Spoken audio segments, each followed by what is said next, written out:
Hare Krishna, Hare Krishna, Krishna Krishna, Hare Hare, Hare Rama, Hare Rama, Rama Rama, Hare Hare, Hare Krishna, Hare Krishna, Krishna Krishna, Hare Hare, Hare Rama, Hare Rama, Rama Rama, Hare Hare.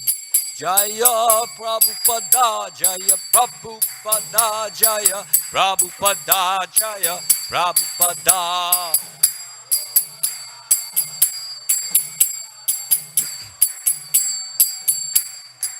Jaya Prabhupada, Jaya Prabhupada. Jaya Prabhupada, Jaya Prabhupada.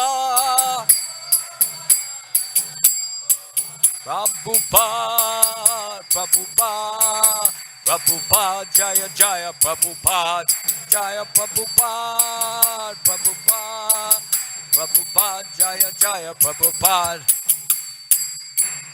Jayam Vishnupad, Paramahansa, Parvajakacharya, Astatara Sata Shri Srimad His Divine Grace, A.C. Bhaktivedanta Swami, Srila Prabhupada Ki Jai. ISKCON founder Acharya Srila Prabhupada Ki Jai. Anantagoti Vaishnava Vrinda Ki Jai. Namacharya Srila Haridas Thakur Ki Jai. All glories to the assembled devotees. All glories to the assembled devotees. All glories to the assembled devotees. And all glories to Sri Sri Guru and Gauranga.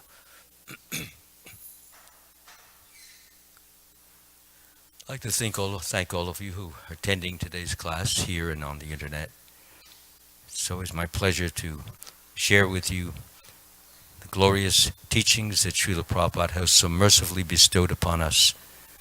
And so it is a great opportunity and privilege for me to disseminate this. And I pray and hope that all of us who are here, who may find something useful or beneficial, please share it with others, so that they too may gain the great benefit of Srila Prabhupada's merciful teachings. Om Namo Bhagavate Vasudevaya. Om Namo Bhagavate Vasudevaya. Om Namo Bhagavate Vasudevaya. Reading from the Srimad Bhagavatam, Canto 1, Chapter 1, Text number 10. Is that on the board? 10? Okay.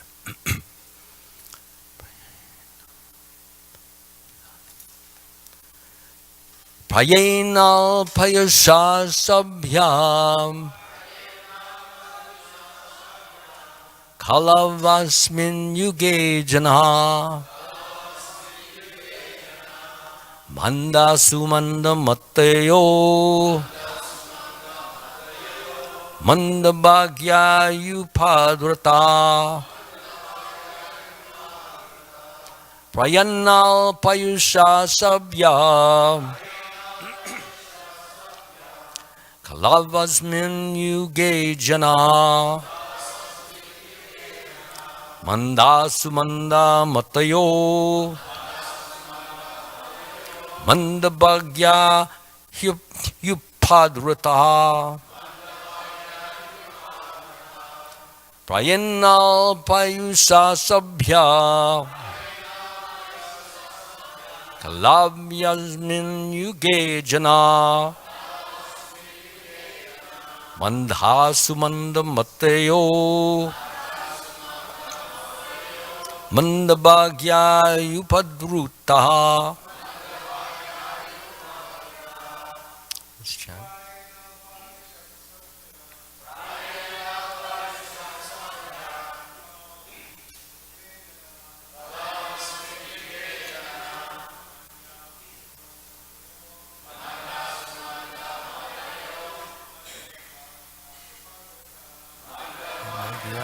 Padritam.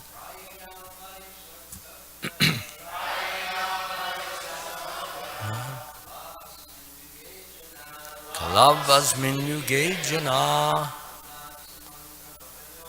mandasu mandamatayo mandabhagya upadurta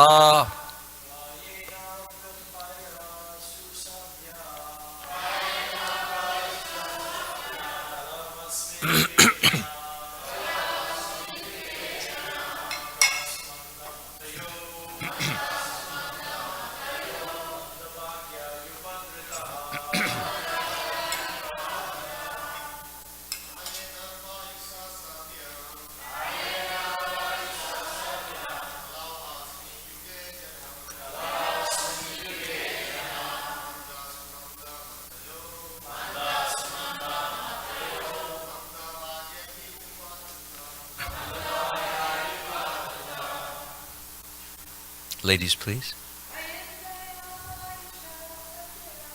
Prayanal Payasa.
Word by word synonyms. Prayena, almost always. Alpa, meager. Ayusha, duration of life. Sabya, member of a learned society. Kalo, in this age of quali or quarrel. Asmin, herein. Yuge, age. Jana, the public. Manda, lazy. Sumanda mataya, misguided. Mandabhagya, unlucky. He, and above all, Upadruta, disturbed. Translation by Srila Prabhupada Ki Jai. O learned one, in this iron age of Kali, men almost always have but short lives. They are quarrelsome, lazy, misguided, unlucky, and, above all, always disturbed. Please repeat, O learned one, in this iron age of Kali,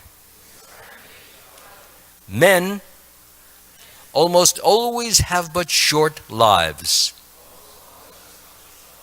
They are quarrelsome, lazy, misguided, unlucky, and above all, always disturbed. So before I go to the purport, do we all know who is speaking these words which we just quoted? Anyone know? Pardon? Who? Yeah, but who is speaking at the point? The sages. Is that what you? Yeah, fine. Yeah, I didn't hear. Thank you. Yeah, these are the sages who are speaking, and they're asking Sutta Goswami to please reveal the knowledge that he has received when he was in attendance at those famous, well-known 7 days in which King Pariksit was receiving higher knowledge, transcendental knowledge, the Bhagavatam knowledge, from whom? Yes, from Shukdeva Goswami. So, interestingly, before I even begin the purport, it is amazing the memories that these sages had. Shukdeva Goswami, he heard the Bhagavatam one time from his father Srila Vyasadeva, and he had it all memorized. And then Sutta Goswami, who happened to be at the assembly where Shukdeva Goswami was narrating it, and he heard it one time, and he was able to broadcast it or recall it, remember it perfectly for the sages at Naimisharanya, who are presently conducting a 1,000-year sacrifice in order to prevent the difficulties, problems, tribulations, evils that will beset persons living in the age of Kali. So you can see this is a very great compassion. Anybody here would like to be present at a 1,000-year sacrifice? It's a long sit, you know. It's a lot of sitting and a lot of chanting. But this is done for the benefit of others so that they may not suffer the consequences that they may normally obtain. This is what our life has to be about, which I'll get into in a little bit more. Purport. The devotees of the Lord are always anxious for the spiritual improvement of the general public. This is what I just mentioned. When the sages of Naimisharanya analyzed the state of affairs of the people in the age of Kali, they foresaw that men would live, just time out for page turning, that men would live short lives in Kali Yuga. Short lives. In Kali Yuga, the duration of life is shortened not so much because of insufficient food, but because of irregular habits. By keeping regular habits and eating simple food, any man can maintain his health. Overeating, over sense gratification, over dependence on another's mercy. The person's doesn't mean Krishna's. We should be dependent upon his mercy. Or even the great devotees like Srila Prabhupada. We must depend upon their mercy because they alone, when they give it, it has an auspicious result.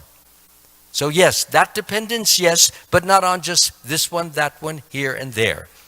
Sometimes persons, they'll be in the street, they'll ask a question to this person, then they'll ask 10 minutes later the same question to this one.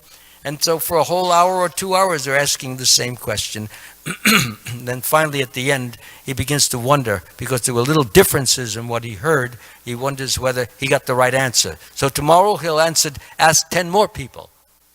So that kind of dependence is not wanted. This doesn't mean that we can't ask questions, and we should when we're uncertain or doubtful, but we have to get the answers from the right source, people who are familiar with the Shastras, and people who, if they don't know the answer, will honestly tell you, I'm sorry, I don't know the answer, but perhaps, go to Judah Karma, or go to Sura Prabhu or Savas, and maybe they can give you the answer. Honesty is the best policy, but sometimes because we have this lorded over mentality and we want to appear smart, we want to appear knowledgeable, we want to appear erudite, we give an answer that is not even the right answer, but just to give an answer. This is very common in karmi life. People don't like to be asked a question and unable to answer it because they feel they're inferior, they feel small, they feel their knowledge is insufficient. It makes them feel, and it shouldn't, small. So being honest, and even if we don't know the answer, so what?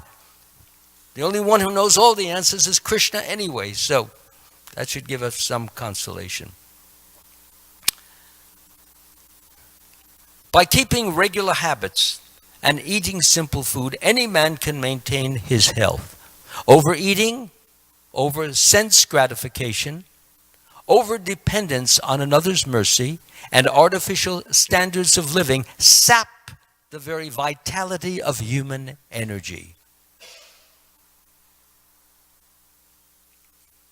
Therefore, the duration of life is shortened. The people of this age are also very lazy, not only materially, but in the matter of self-realization. The human life is especially meant for self-realization. That is to say, man should come to know what he is, what the world is, and what the supreme truth is. Human life is a means by which the living entity can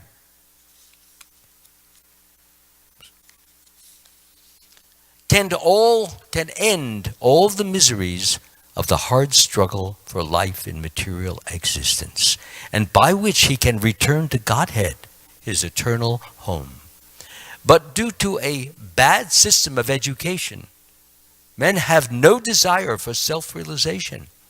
Even if they come to know about it, they unfortunately become victims of misguided teachers. In this age, men are victims not only of different political creeds and parties, but also of many different types of sense gratificatory diversions, such as cinemas, referred to in this country as movies, sports, gambling, clubs, mundane libraries, bad association, smoking, drinking, cheating, pilfering, bickerings, and so on. Their minds are always disturbed and full of anxieties due to so many different engagements. In this age, many unscrupulous men manufacture their own religious faiths, which are not based on any revealed scriptures. And very often people who are addicted to sense gratification are attracted by such institutions. If an institution, I'm not reading now, I'm just commenting. If an institution can promise some kind of self-gratification or sense gratification, since people are very much attracted to sense gratification, pleasure, stimulation, then they will be attracted to such teachers because these teachers conform to their unfortunate desires. That is why Srila Prabhupada makes no bones about this, that we should try our best to overcome all and sundry kinds of sense gratification, which only attach us ever increasingly more and more to the material world, causing us, unfortunately, to take another birth and another birth and another birth, to repeat those gratifications, those pleasures, those enjoyments that we have become attached to in the previous life. So therefore, it is so important for us to become detached slowly but surely through the process of chanting Hare Krishna and through so many other processes that Srila Prabhupada has so mercifully given us, which will, yes, in the long run, in the long range, free us from this desire for this gratification, that gratification, because we will have a higher, greater, sweeter, more delicious taste. And with that sweeter, delicious taste, the other tastes, the lower tastes, will have less importance. And the higher tastes will be our all-important, which will be a total, complete reflection of, or emission of, Lord Krishna's bliss upon us, so grace upon us. The student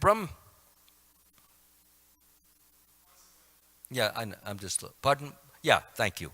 Consequently, in the name of religion, so many sinful acts are being carried on that the people in general have neither peace of mind nor health of body. I'll repeat that. Consequently, in the name of religion, so many sinful acts are being carried on that the people in general have neither peace of mind nor health of body. The student, the brahmachari or brahmacharini communities are no longer being maintained, and householders do not observe the rules and regulations of the grahastha ashram. Consequently, the so-called vanaprasthas and sannyasis who come out of such grahastha ashrams are easily deviated from the rigid path. In the Kali Yuga, the whole atmosphere is surcharged with faithlessness. Men are no longer interested in spiritual values. Material sense gratification is now the standard of civilization, the all in all, the be all, the end all, the all in all. For the maintenance of such material civilization, man has formed complex nations and communities, and there is a constant strain of hot and cold wars between these different groups. It has become very difficult, therefore, to raise the spiritual standard due to the present distorted values of human society. The sages of Naimisharanya are anxious to disentangle all fallen souls. They want to save us. And here they are seeking the remedy from Srila Sutta Goswami. Om Ajnana Timirandasya Nanjana Shalakaya Chakshut Unmalitam Yena Tasmai Shri Guruve Namaha. I was born in the darkness of ignorance, and my spiritual master opened my eyes with the torchlight of knowledge. I offer my humble obeisances unto his lotus feet and beg for his mercy that I may say something useful and beneficial for all of us here, so that we can all come closer and closer to higher and higher levels of God realization. So just give me a moment to put my pages together so that I can talk about so much. I want to mention that this is, Archita confirmed this, that Prabhu confirmed this, that this verse is an extremely famous one, and it's one we should all memorize. Memorize it in Sanskrit, if you're a Sanskrit file. And if you don't have time for Sanskrit, certainly memorize it in English. Years ago I memorized it. It has so many important points in it. You know, look for the translation. Just a moment, please. Yeah. Let me repeat the translation. O learned one, in this iron age of Kali, men are almost always have but short lives. They are quarrelsome, lazy, misguided, unlucky, and above all, always disturbed. So that is the nature of materialistic mentality. So let us take the first one, short-lived. So people like to brag. You hear it all the time on television, magazines, on the computer, Google, call it what you want. Always bragging, yes, we're living longer and longer. Now people can live to 75 and 80 and 85. Whereas if you go back to the 1920s and 1930s and even 40s, you find that people generally died around 45, 50 years old. And even if you get into the 50s, 60, people were dying at 50 and 55, 60. So they say that we've made so many technological advances which enable us to live longer. And that is true to some extent. But to what quality is this longevity? We have to ask that question.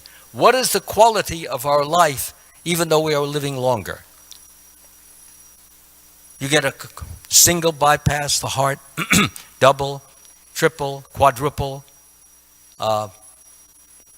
So they've been able to clear out the arteries in the heart so that the heart can work the way it's supposed to work.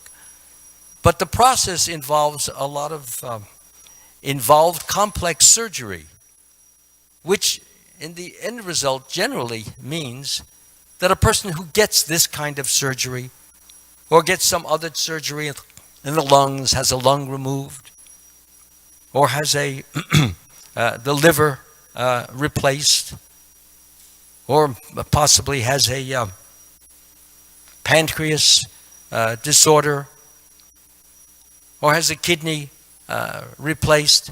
So life after these different operations is not the same as it was when we were 20 years old and we had lots of vigor and vitality and vim. It was not the same. Actually, life becomes a lot more tentative, hesitant, uncertain.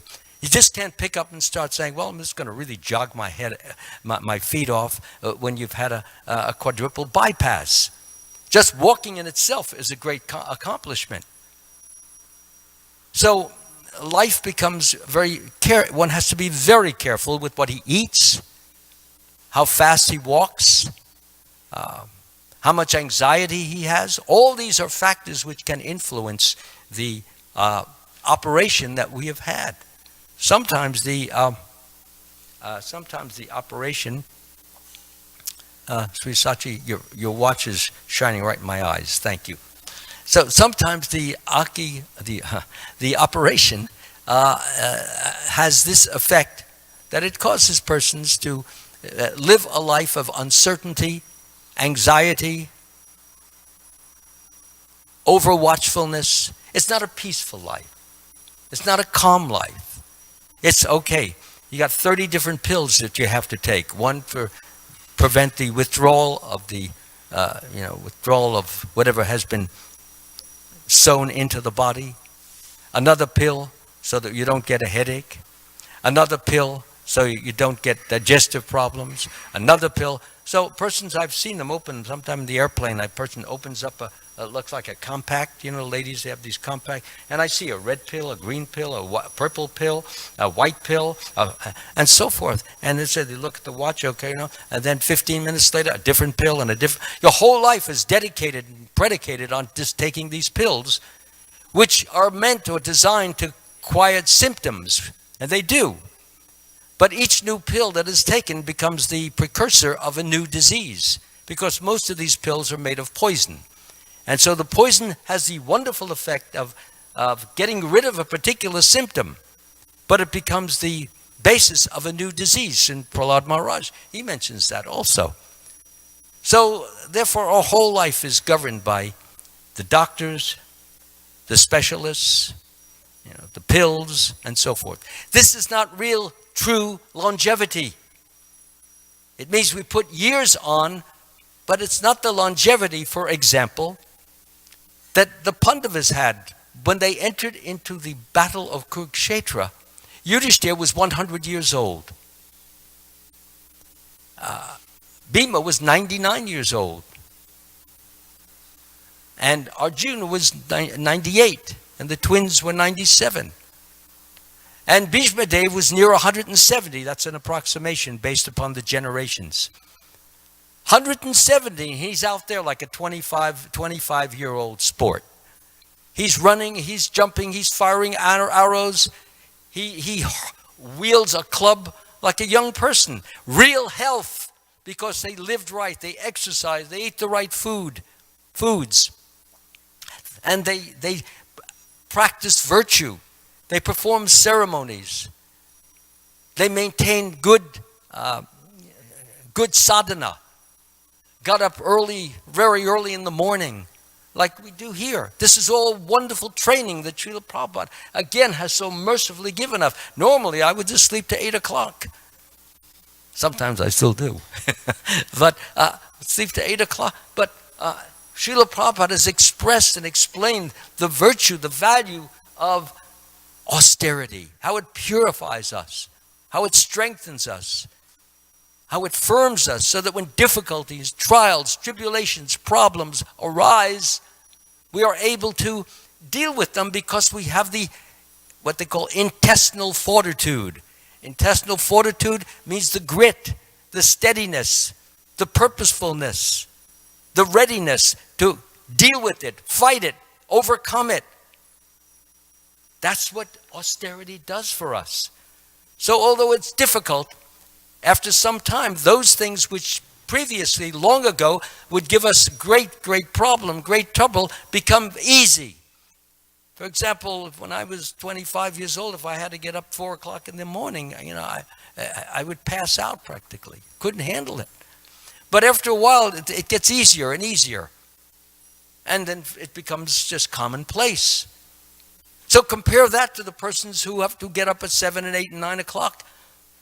That's why they're on edge. They have no intestinal fortitude. They have no inner peace. They have no inner strength. They have no inner life. And the result of all that is that they're living a life of what they call so-called good luck, bad luck, but it's really not. They've made choices. or they don't even know about the choices they could make to make things better. That's why all you persons, devotees, all of us are beholden to distribute books in some manner or form. If you're shy and don't want to distribute it to a person, and you're on a train, you're on an airplane, generally I always leave a book in the, in the little packet area where they have all those do's and don'ts, on plane. You leave a book or two there. Make sure it's visible so that the next person who sits in the seat, they can see that beautiful glaring cover. That's a form of book distribution also.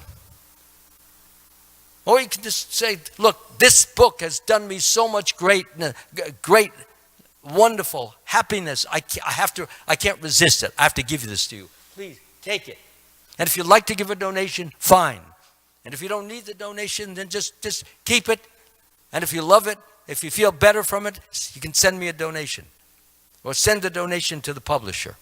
So the important point is sharing that which is so important, so valuable, with others who don't even know about this.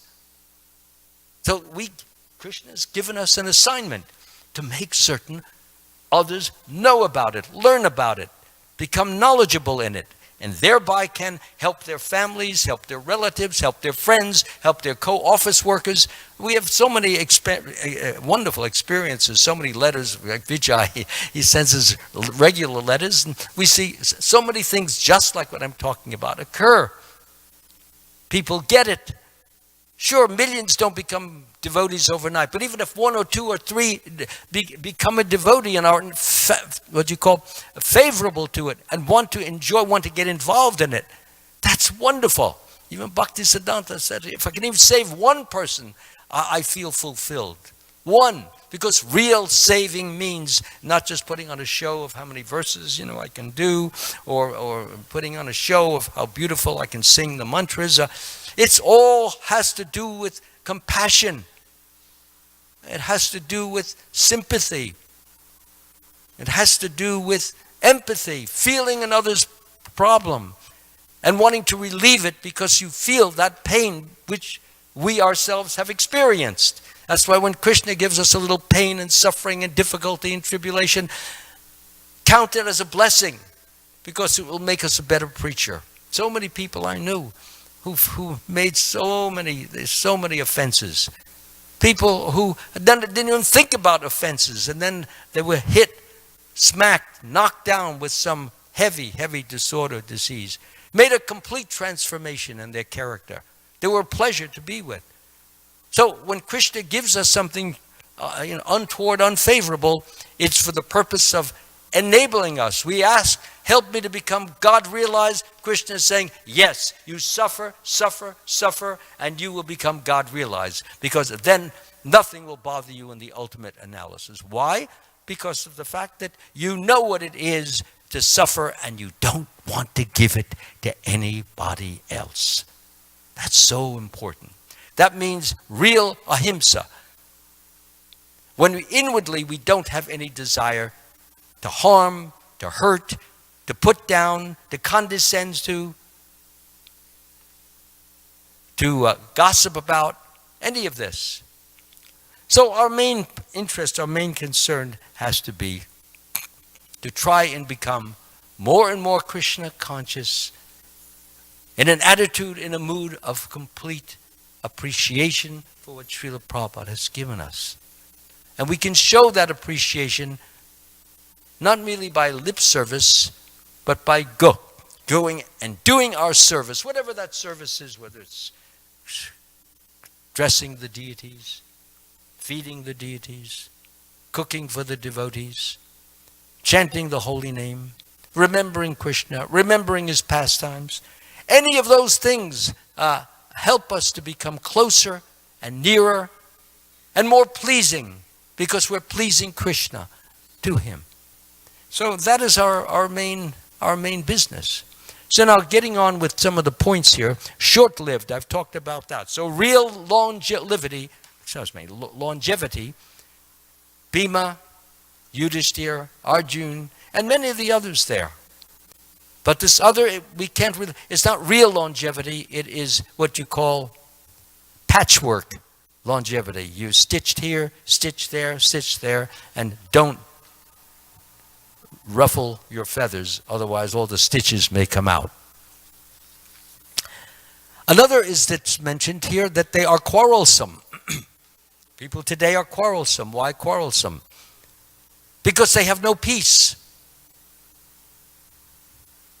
Krishna says in Bhagavad Gita, I can remember it, one who is not connected with the Supreme Lord in Krishna consciousness can have neither transcendental intelligence nor a steady mind, without which there is no possibility of peace. And how can there be any happiness without peace? There can't be. So all these different techniques we are practicing are geared for and guaranteed to give us deeper and deeper peace. Real peace means within, not putting on a show. You take a few tranquilizers and things don't bother. That's not real peace. Because no sooner does the tranquilizer wear off, as soon as somebody insults us, or somebody decries us, somebody looks down at us, somebody says something bad against us. Who are you to talk that way to me? I heard what you said. Immediately we become very quarrelsome. But a person who is in touch with the source of all peace, and who is that source? It's Krishna. When we are chanting, wow, we should be thinking, yes, I'm in touch with the source of all peace. How fortunate I am. Hare Krishna, Krishna Krishna, Hare Hare, Hare Rama, Rama Rama, Hare Hare. How fortunate I am to be in touch with peace, real love, kindness, sweetness, strength, fame, all the good qualities that Krishna has. When we touch them, like when you take the iron rod and you put it in the cold iron rod, put it in the hot fire, it then begins to become hotter and hotter and hotter and hotter. Put it on the paper, paper burns. Iron rod which was cold becomes hot iron rod and can burn. Similarly, the devotee who at the beginning he has no transcendental consciousness, he has only material consciousness, but by this association with Krishna, all these qualities that Krishna has, they leach into our being. And we begin to express peacefulness. We begin to express love. We begin to express kindness. We begin to express helpfulness, mercifulness. All these qualities which are so important to feeling truly and inwardly peaceful and happy become our qualities. And when they become our qualities, we can really do some good service in this world.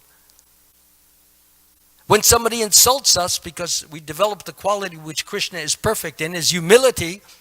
Somebody says, hey, you're a fool, you're an idiot, you're a moron, as I've been called many times in my life. So instead of saying, who are you calling a moron? You're more of a moron. So he said, no, I'm not. Look at you. You know, you look like a fool. You speak like, and then before you know it, again, we have the quarrel. But a person who's inwardly peaceful, he's not going to backbite. Because when a person says, you're a fool, you're a moron, you're an imbecile, he says, how did you find out? Who told you that I am that? Well, a person says, they're not getting upset, not getting disturbed, not getting shaken. So, result is that no fight. You have to have a quarrel to have a fight. But there's no quarrel because he's answering in a very peaceful way. So this is what inner peace does for us. It enables us to throw off the slings and arrows of outrageous fortune. Ignore them, disregard them, ride over them, not be affected by them. This is what they do. And this is what we will acquire as we more and more absorb ourselves in this. So it also said they are misguided. Well, if you're in the mode of ignorance, how can you be properly guided unless it's by some great fortune, some accidental fortune? But yes, if you're in the mode of passion, you're in ignorance, the people who we will go to for advice, for help, they don't know anything except to give you some materialistic knowledge which is written in some book. I mean, we can't become God-realized and peaceful and happy by listening to Dr. Phil every day. That's not going to do it. Anybody know who Dr. Phil is? How many know? Because generally people laugh when I say that. Because, he gives a lot of good, nice, what I call hocus pocus philosophy of psychology, and it sounds right out of the books. And he's trying to help people, but he's limited because he has no basic Vedic knowledge, the kind of knowledge that is born out of the acquirement or accomplishment of God realization. So if we don't have God realization and we're not speaking from that viewpoint, then what kind of benefit can we give but superficial, shallow, short-lived? So therefore, that's another thing. People are misguided. People are lazy. If sense gratification, as Srila Prabhupada mentions here, is the end-all and be-all, then I'm always going to be looking to do nothing. Do nothing is the ideal. Just do nothing. So, therefore, when a person is called upon to do something, he doesn't like it because the goal, the ideal, is nothing. So he gets upset. Why do people at the end of a 5-day work week say to their friends, have a nice weekend? Why do they say, have a nice weekend? Because the week was horrible. It was a drudge. It was a horrible situation, having to work. They don't want to work. But a devotee learns how to make work a blessing. He offers his work to Krishna. Krishna says, whatever you do, whatever you eat, whatever you offer, give away, do it for me. And if we do it for Krishna, we will feel blissful, we will feel peaceful, we'll feel happy, satisfied. So when the work week, the day ends, you're happy. You end on a happy note. The second day, third day, fourth day, fifth day, you don't have to say, have a good weekend, have a nice weekend, because every day was nice. Isn't that what we all want? That everyone should be peaceful and happy and joyful and fulfilled? It can happen if we learn the art of remembering Krishna throughout the day, even if it's a few times. I have this tattoo on my wrist. At least I remember him a few times. You keep a book nearby. Keep a picture on your computer monitor. When we walk out, train our minds to start humming one of the Hare Krishna mantra in one or two of three of these different beautiful tunes. Yeah, you're humming on the street and you're chanting. And we're getting the benefit, the blessings of Krishna consciousness. There are so many opportunities, but instead, we'll just walk and that's it. Think about this, that, and the other thing. We don't take the full benefit of our moments, of our time. Srila Prabhupada said over and over again, make every moment count. How do we make it count? By remembering Krishna, doing something that Krishna would like us to do, glorifying Krishna, honoring Krishna, in some way or another, sharing Krishna. All this is so important and will make us feel happier and happier and happier and happier. So last but not least, they're always disturbed because there is no peace. Look at King Ambarish. He was threatened with death from a fire demon. Did he say, oh, no, don't? He didn't do like that. He remained peaceful. His eyes were closed, palms were together, and he was ready to accept whatever Krishna gave him. Peaceful, calm, tranquilized, naturally. Calm and steady in mind. Look at Prahlad Maharaj. Attempts were made on his life, it must be 10, 12 times. Threw him off a mountain, pierced him with a trident, throw him into a ditch with 50 cobras ready to bite him. And they did bite him, but they didn't get anywhere. Or exposed to blasting winds, icy cold, scorching heat. This is Prahlad Maharaj. Just put his palms together. His only thought was, my dear Lord, if this is what you want from me, I accept it because you know what is best for me. And if you know what is best for me, what am I to worry about?